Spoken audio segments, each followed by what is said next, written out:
Il y a plusieurs façons de gagner sa vie. On peut arnaquer des gens, se prostituer, mentir, travailler ou entreprendre. Donc il y a 1000 manières de gagner sa vie. Mais dans cette vidéo, on va voir ensemble quelles sont les 7 manières de gagner sa vie de façon honnête et même accumuler beaucoup d'argent. Ce n'est pas parce que vous êtes honnête que vous ne pouvez pas accumuler de l'argent. Dans cette vidéo, on va voir quels sont les principes que les grandes entreprises, les grandes institutions mettent en place pour accumuler de l'argent de façon tout à fait légale. On va essayer de voir ici, d'ici la fin de cette vidéo, des principes qui vont vous permettre de mettre des choses à côté de votre travail, à côté de vos études, qui vont vous permettre d'avoir une sorte d'autonomie financière. Parce qu'on dit que quelqu'un qui n'a pas l'argent, quelqu'un qui ne peut pas se prendre en charge, ne peut être une bénédiction d'abord pour lui-même, ni même pour les autres ou sa communauté. D'ici la fin de cette vidéo, normalement, sans zéro excuse, tu vas pouvoir toi aussi mettre des choses en place pour faire rentrer de l'argent. Mais avant de commencer à rentrer en profondeur et de te partager quelles sont ces 7 manières de gagner sa vie dignement, d'accumuler beaucoup d'argent,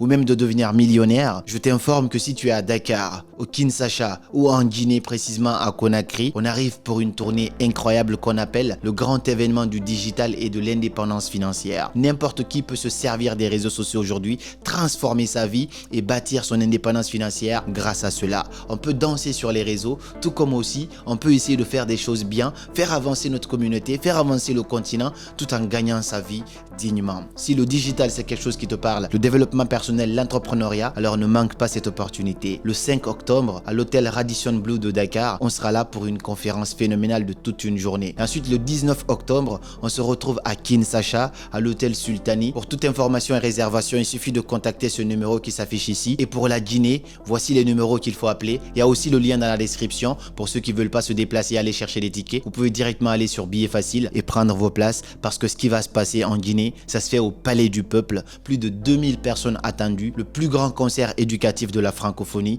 qui va se tenir le 30 novembre en Guinée au Palais du Peuple. Donc toutes les infos sont dans la description et si vous avez mon livre, vous pouvez venir avec ce jour-là. Si j'ai la chance de pouvoir dédicacer ça, moi aussi ça me fera super plaisir de vous rencontrer enfin en Afrique. Et donc on retourne dans cette vidéo. La première manière de gagner sa vie dignement, c'est la manière que 90% connaissent, c'est la manière pour laquelle on va à l'école tous les jours. Normalement, c'est le salariat. Il suffit tout simplement de chercher un boulot à travers une compétence que tu as étudiée, chercher du boulot par rapport à cela. Donc si tu es salarié, j'ai pas besoin de t'expliquer 10 000 choses par rapport à ça. La première manière de gagner dignement sa vie, c'est dans le salariat. Je ne dis pas que tout est clean là-dedans, mais c'est ça. C'est pas quelque chose que moi j'ai choisi personnellement à cause de certaines choses, notamment par le fait que je suis limité par ce que je peux gagner. Une fois j'ai pris le temps, j'ai multiplié mon salaire, je me suis dit, si je finis les études de master marketing, je multiplie mon salaire par 10 ans, j'aurais toujours pas acheté la voiture de mes rêves.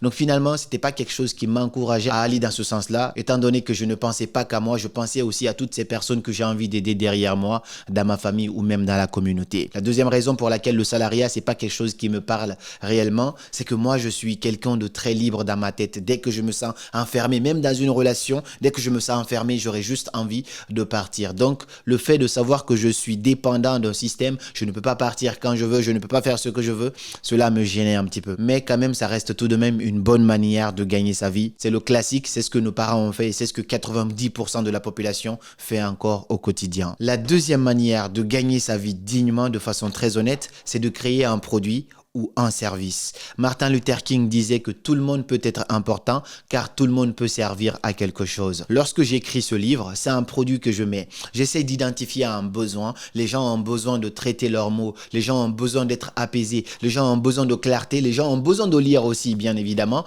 Et donc, je mets ça dans un livre. Ça devient un produit. Lorsque cette personne sort ça, c'est un produit. Un produit, c'est créer quelque chose qui va répondre à un besoin. Donc, pour identifier le besoin, il faut juste observer autour de toi, observer sur les réseaux sociaux, tu vois un besoin, tu essaies de créer un produit par rapport à ça. Cet ordinateur que tu vois devant moi, c'est un produit. Ça, c'est un produit. C'est des gens qui se sont assis, qui ont réfléchi. Mais il y a une loi dans la chimie qui dit que plus rien ne se perd, plus rien ne se crée, tout se transforme. Donc cela nous pousse aujourd'hui à comprendre qu'on n'est même pas obligé de créer un produit, prendre du temps pour créer quelque chose, sans même être sûr que ça va se vendre. Donc on peut se pencher sur la partie service, créer un service, fournir un service pour qu'on puisse te rémunérer en contrepartie de de cela. Un exemple de service tout bête, c'est quoi? Moi, je suis coach en développement personnel. Je vends mes services aux gens en contrepartie de mon temps. Les gens sont là, je les coach, je les accompagne. Ça, c'est un service que je rends et ensuite on me rémunère. Il y a plusieurs autres types de services que j'ai fait à l'époque quand j'étais encore plus jeune. Laver les voitures, c'est rendre service. Ça aussi, c'est une façon digne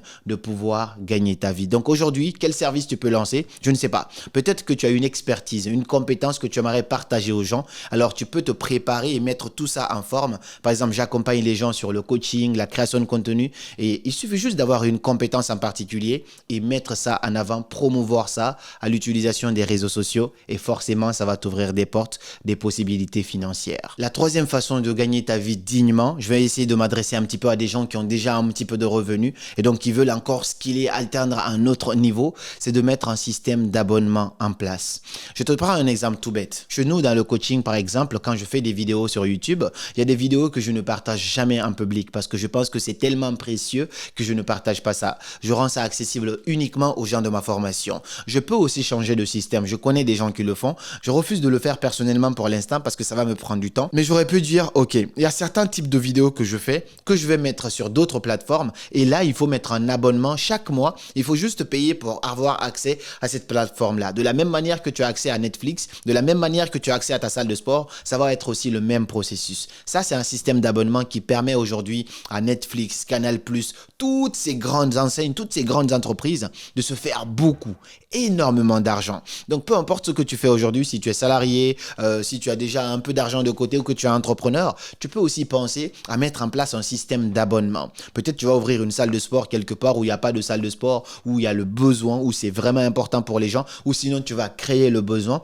et tu mets en place un système d'abonnement par rapport à ça. Peut-être que tu fais déjà du coaching ou que tu te fais accompagner par rapport à cela. Lorsque tu vas atteindre un certain niveau, tu peux rendre certains de tes produits exclusifs uniquement aux gens qui sont abonnés, qui ont un système d'abonnement chez toi. Cela aussi va te générer un petit peu plus d'argent. Au lieu d'attendre à chaque fois de vendre une seule formation à 500 €, s'il y a des gens qui payent 30, s'il y a plusieurs personnes qui payent 30 €, c'est ça chaque mois. C'est comme ça Netflix gagne de l'argent. Tu ne payes à Netflix que 19 € ou 15 €, mais tu ne te rends pas compte des millions de personnes payent 15 € chaque mois. C'est des milliards de chiffres d'affaires chaque année. Maintenant, on rentre dans des business où tu vas te reconnaître de plus en plus parce que là, je vais te parler du quatrième business que tu peux lancer, c'est-à-dire de la quatrième manière de gagner de l'argent de façon très honnête. Ça va être de l'achat et de la revente.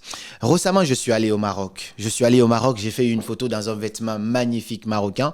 Et lorsque les gens ont vu directement ma photo, ça a marché sur Facebook, on a dû faire, 10 000 likes sur Instagram, à peu près la même chose. Et quand les gens ont vu ce vêtement-là, on a commencé à me demander, oh, mais j'aime bien, tu as acheté ça où? Beaucoup de gens m'ont envoyé des messages. Moi, en étant entrepreneur, directement, ça m'a fait un tic dans la tête. Je n'ai plus beaucoup de temps de lancer certaines activités, mais c'est quelque chose que j'aurais fait si j'étais débutant dans le business ou que j'avais pas le coaching, toutes ces conférences organisées un petit peu partout. Directement, qu'est-ce que j'allais faire? Là où j'ai acheté ça, ça ne coûtait pas du tout cher. Donc, je peux prendre ce produit moins cher quelque part. J'essaie d'amener ça en France où je vis. Je mets ça sur une page Facebook ou Instagram. Je fais la promotion de ça. J'organise tout un marketing autour de ça ou même j'en fais ma marque personnelle en mettant juste un petit logo ici. Et au lieu de vendre ça, par exemple, là-bas, c'est vendu à 10 €, autour de 100 dirhams, quelque chose comme ça. Forcément, eux aussi l'ont pris à 50 dirhams, par exemple, pour pouvoir le vendre à 100 dirhams. Moi, je vais prendre ça à la source. Je vais vraiment aller chez le grossiste. Je prends moi aussi à 50 dirhams. Je ramène dans mon pays où je suis. Je fais la promotion de ça. Je trouve des mannequins. Moi-même, je me mets dedans. Je mets ça en avant. Je mets des numéros pour que les gens puissent réserver. Et donc, au lieu de vendre à 10 là-bas, moi, je pourrais vendre à 30. Je pourrais vendre à 40 parce que je suis sur un nouveau marché. Et surtout, selon le marketing que je vais mettre en place, forcément, les gens vont l'acheter. Voici une manière d'acheter et de revendre. Par exemple, pour mon livre, c'est un système que j'ai mis en place aussi, que je vous ai expliqué ici. Mon livre, je ne suis pas en Afrique. Je ne peux pas le vendre moi-même directement en Afrique. J'ai trouvé des distributeurs qui vont acheter auprès de moi en tant que grossiste. Du coup, moi, je vais leur donner à moindre coût et ensuite, ils vont le vendre au prix unique qui est là, 15 €. Eux, ils vont le vendre là-bas, mais en achetant chez moi, forcément, ils vont acheter moins cher, 12, quelque chose comme ça. Et à chaque vente, ils ont leur bénéfice là-dessus. Pour aussi d'autres produits, tu peux faire la même chose. Tu vas voir des grossistes, tu les aides. Eux, ça va leur plaire. Un agriculteur qui a fini de faire son agriculture, forcément, si tu le proposes d'acheter 50 sacs, il va te faire une grosse réduction. Et toi, tu mets ça dans les magasins, tu vends ça en ayant ton taux d'intérêt là-dessus. Voici une manière très digne. C'est comme ça, la plupart des commerçants gagnent leur vie. Ils vont aller en Chine, ils vont aller à Dubaï, ils vont aller en Turquie. Je connais des gens en Turquie, ils vont prendre des costumes super classe, ils mettent ça dans des magasins ici et puis ils vont vendre ça 3 fois plus le prix, 3 fois plus cher et ça devient une vraie source de revenus. C'est du commerce, c'est pas illégal et toi aussi tu peux faire la même chose. Il suffit d'avoir un petit fonds, un capital de départ et tu peux automatiquement mettre cela en place. Cinquième manière de gagner ta vie de façon digne, c'est de mettre en place un système de location. Lorsque j'étais encore un peu plus jeune, mon ami il faisait ce système-là. Il avait une moto. Sa moto, il prenait ça pour aller à l'université. Mais le jour où il n'avait pas cours, donc il prenait sa même moto, il faisait en fait du taxi-moto. Ça, c'est de la location indirectement. Encore mieux, je connaissais aussi quelqu'un d'autre qui avait sa propre voiture, mais lorsqu'il n'avait pas de course à faire avec sa voiture, il louait sa voiture à d'autres personnes. Donc là, je te parle des systèmes un petit peu informels, mais tu peux rendre ça très formel, c'est pas si compliqué que ça. J'ai été au Maroc, j'ai vu des bâtiments en construction, des projets, tu vois, le projet immobilier est magnifique, c'est des résidences dans des endroits très touristiques. Marrakech, vous avez déjà entendu parler de Maître Gims qui construit des choses énormes là-bas, des villas. Et bah c'est le même processus. Toi, tu vas acheter là-bas au Maroc, c'est pas aussi cher que ça. Pour 100 000, tu vas avoir un super appartement dans une résidence où tu as la piscine, ainsi de suite. Non seulement quand tu pars en vacances, ça peut te faire une résidence secondaire si tu as les moyens pour 100 000, 150 000, selon qu'est-ce que tu mets dedans. Et en plus de ça, si tu n'es pas là, tu peux mettre ça à la location. Il y a des agences là-bas qui s'occupent de ça. Ils vont gérer, ça va te générer de l'argent. Donc, tu as ta propre maison, mais comme tu n'habites pas là-bas quotidiennement, tu mets ça à la location. Voici une manière très digne de gagner ta vie et en même temps, sans forcément se ruiner. C'est chez toi, tu peux y aller. Tu peux aller habiter, en même temps aussi tu peux louer si tu n'es pas là. Pour les voitures aussi, c'est pareil. Et là, je te parle toujours des systèmes informels. Tu peux mettre ça beaucoup plus formel. Tu prends de l'argent, tu investis dans un immeuble, tu retapes l'immeuble et tu mets ça en Airbnb, en location courte durée. Ça va te générer de l'argent tout le temps. Si tu n'as pas le temps de gérer, il y a des agences qui s'occupent de ça. Eux, ils prennent leurs petits frais aussi et chacun gagne sa part là-dedans. Voici une façon très digne. Ça peut être dans les locations de voitures aussi également. C'est-à-dire, tu achètes 2-3 voitures, tu mets en place. Je connais d'autres gens qui l'ont mis en place. Moi, personnellement, je suis en train de le mettre en place aussi dans d'autres régions où je vais y aller bientôt. Donc, tu peux penser à ces systèmes comme ça. Plus les gens louent, ça va demander des frais d'entretien parce que quand les gens roulent dans tes biens, forcément, ça va s'abîmer. Donc, tu dois penser à ces coûts d'amortissement et toujours rénover ces choses-là. Mais voici des manières très dignes de pouvoir gagner ta vie. La sixième manière de gagner sa vie, cette manière, elle n'est pas faite pour tout le monde. Elle n'est pas légale pour tout le monde. C'est de faire de l'emprunt. Tout le système bancaire est basé sur ce type d'activité-là. Moi, par exemple, j'ai 500 €, je ne m'en sers pas. Je connais des gens qui ont besoin d'argent pour financer quelque chose, lancer un commerce, voyager, ainsi de suite. Je peux prêter les 500 € en contrepartie, entre guillemets, d'un petit pourcentage. Quand on va me rembourser, on peut me rembourser 600 €. C'est exactement comme ça que la banque, elle fonctionne. Tout le système bancaire est basé sur ça. En contrepartie, d'ailleurs, elle prend l'argent de d'autres personnes pour ensuite donner à d'autres personnes. Mais c'est le même système qui tourne encore et encore. Pour des musulmans, on appelle ça le riba. C'est pas normal, c'est interdit par la religion. Mais pour d'autres qui s'en foutent un peu de la religion, bah, voici un business quand même que tu peux lancer. Je te le partage quand même, libre à toi de faire ce que tu en veux. La banque le fait, beaucoup de gens le font déjà. À force de mettre des emprunts en place, tu peux aussi, toi aussi, permettre à des gens de financer leurs projets. Et si tu veux aller plus loin, tu peux même mettre en place une coopérative d'emprunt. Il y en a des gens qui vont déposer, d'autres vont prendre. Toi, tu peux devenir une banque très clairement en mettant en place ce système-là. La septième manière ici de gagner ta vie de façon très digne, et c'est quelque chose que beaucoup de gens ne comprennent pas comment ça se passe, c'est de rassembler une audience. Vous allez voir par exemple le concert de Taiki. Taiki, c'est une star internationale. Si tu veux louer juste Taiki, ça va te coûter des milliers d'euros. Je peux dire même à un certain niveau des millions d'euros. Mais pourquoi Taiki, quand il fait un concert, forcément on va dire à la rentrée c'est à 20 $, 20 €, 30 €. C'est pas ces 20 € là qui vont le rendre riche. Non, c'est parce qu'il a réussi à rassembler une audience. Lorsqu'il va faire un stade, c'est des milliers et des milliers de personnes qui seront dans ce stade-là. C'est pas l'entrée dans le stade qui va le rendre riche. Non, c'est plutôt le fait qu'il a attiré l'attention. Les sponsors vont payer pour avoir l'attention de ce public-là. Donc la plupart du temps, quand on organise des grands événements comme ça, on gagne de l'argent pas seulement à travers la billetterie, mais surtout à travers les sponsors. Parce que les sponsors payent énormément d'argent pour avoir l'attention que toi, tu as réussi à cumuler. La télé, pour toi, tu penses que c'est gratuit, mais c'est pas gratuit parce que tu payes avec ton attention. Le simple fait que tu regardes la télé, que des millions de spectateurs, on va prendre un match de Ligue des Champions qui se joue, des millions de spectateurs regardent ce match-là, forcément, c'est une opportunité pour les entreprises, pour les marques, de passer leur publicité à ce moment-là. C'est pourquoi un seul spot publicitaire durant la Coupe du Monde à la télé ou la Ligue des Champions, ça coûte des millions d'euros. Donc, c'est pas du tout donné.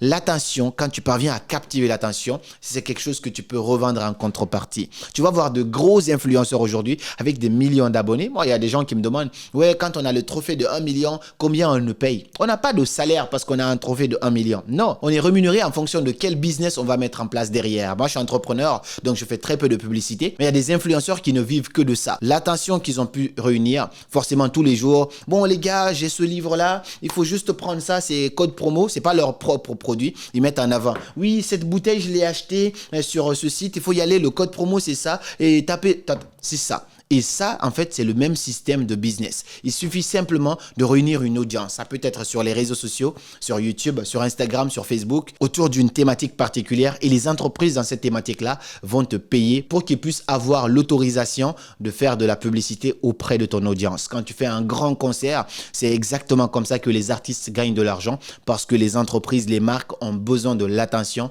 d'un grand public. Voici ici 7 manières de gagner sa vie de façon digne et honnête. Et tout ce qui concerne les réseaux sociaux, si tu es coach, créateur de contenu, tu as besoin de comprendre les bonnes stratégies pour toi aussi te lancer sur les réseaux sociaux, gagner en visibilité et bâtir ton indépendance financière. On se donne rendez-vous le 5 octobre à Dakar, on se donne rendez-vous le 19 octobre à Kinshasa et ensuite le 30 novembre en Guinée parce que oui, on peut danser sur les réseaux, on peut distraire les gens, on peut aussi faire des choses sérieuses et générer des centaines de milliers d'euros de façon honnête et transparente. Dis-moi dans les commentaires, parmi ces 7 manières que je t'ai partagées, de quelle manière toi tu fais pour gagner ta vie et quel autre business tu aimerais mettre en place dans les prochaines semaines, les prochains mois. Et si tu as besoin de coaching en particulier ou que tu as besoin d'avoir accès à ma formation, le lien se trouve dans la description pour essayer de prendre rendez-vous avec moi ou un membre de mon équipe. Moi, je te dis à très bientôt pour une nouvelle vidéo. Et comme toujours, c'était Karamo. Suivez vos rêves.